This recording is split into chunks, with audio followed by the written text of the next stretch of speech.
есть камин, там горит огонь. Это значит то, что там тепло. Это значит то, что там всегда уютно и очень хорошо, как весною в лесу.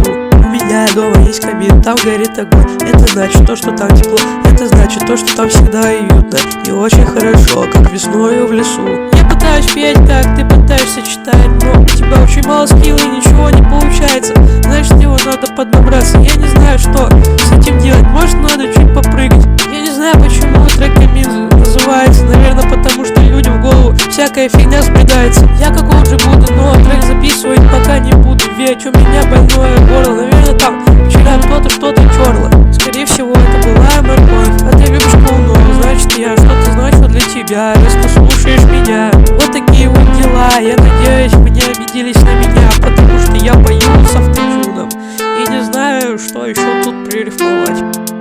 Ладно, вы в общем послушайте великолепный бит от Вералайза, я что-нибудь придумаю.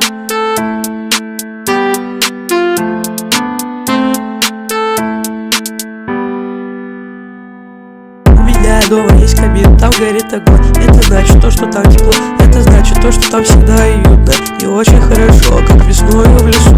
У меня дома есть камин, там горит огонь. Это значит то, что там тепло. Это значит то, что там всегда уютно и очень хорошо, как весною в лесу. Да, я просто хочу, чтобы вы знали, что у меня все хорошо. Просто волшебничайте, получайте удовольствие от великолепного обитания, от моей великолепной читки. Ну, в общем, всем спасибо за внимание. Это говорила не Германия, Данил Подройка из камина. Но не волнуйтесь, я не сгорел, со мной все нормально.